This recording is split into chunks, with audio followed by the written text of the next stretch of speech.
Демография стала центральной темой послания Владимира Путина Федеральному собранию. На ситуацию в стране должны повлиять меры поддержки семей с детьми. Глава государства говорил и о продлении программы материнского капитала, и о его увеличении, а также о поддержке семей с детьми от 3 до 7 лет. Обо всех тонкостях расскажет Анастасия Кобызева.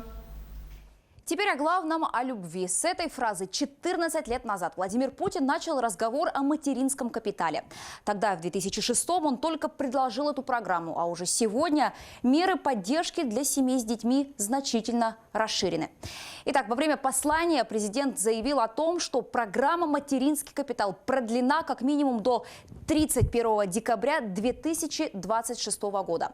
Уже при рождении первенца семья получит материнский капитал в его сегодняшнем объеме. После индексации с 1 января этого года размер выплаты составляет 466 617 рублей. В случае рождения второго ребенка родителям выплатят повышенную на 150 тысяч сумму. Также напомню, что власти уже приняли решение о том, что при рождении в семье третьего ребенка государство гасит 450 тысяч рублей ее ипотечного кредита. В целом, семья с 3 детьми сможет при помощи государства вложить в решение своей жилищной проблемы свыше 1 миллиона рублей. Для целого ряда регионов, городов, даже областных центров это почти половина стоимости квартиры или дома. Также президент уточнил, что если в семье уже есть ребенок, то после рождения второго мат-капитал должен предоставляться ей в новом увеличенном размере. Напомню, это 616 617 рублей. Кроме того, президент предложил ввести ежемесячные выплаты для семей с детьми в возрасте от 3 до 7 лет включительно.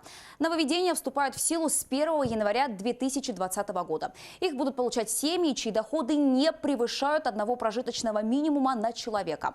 Понятно, что в регионах это разные суммы. Например, в Якутии во втором квартале 2019 года размер прожиточного минимума на человека составлял 17 126 рублей. На первом этапе семья будет получать половину прожиточного минимума. Получается, что в республике это 8,5 тысяч рублей. А со следующего года, если финансовое положение семьи не улучшится, то выплачиваться будет уже вся сумма, то есть полный прожиточный минимум. Чтобы получать такую выплату, достаточно будет подать заявление, а также указать свой легальный официальный доход. Обращаю внимание, нужно сделать эту процедуру максимально удобной и простой для граждан, чтобы они могли все оформить без очередей и преград или дистанционно через соответствующий государственный портал. Глава республики Айсен Николаев считает, что предложения, которые озвучил Владимир Путин, чрезвычайно важны для Якутии. Послание впервые провели в начале года. Как подчеркнул президент, это сделано, чтобы быстрее приступить к решению важных национальных задач. Очень революционные подходы, и, конечно же, для нашей республики, которая всегда отличается высокой рождаемостью, я считаю, что эта мера еще послужит дополнительным стимулом для того, чтобы многодетных семей у нас становилось больше, во-первых. Во-вторых, чтобы термин «многодетная семья» не становился, к сожалению, синонимом «бедная семья», что до недавнего времени у нас, к сожалению, это было. Все эти меры, безусловно, должны повлиять на демографическую ситуацию в стране. Сейчас обстановка в России лишь немного лучше, чем в годы Великой Отечественной войны. По словам Владимира Путина, приумножение народа должно быть высшим приоритетом.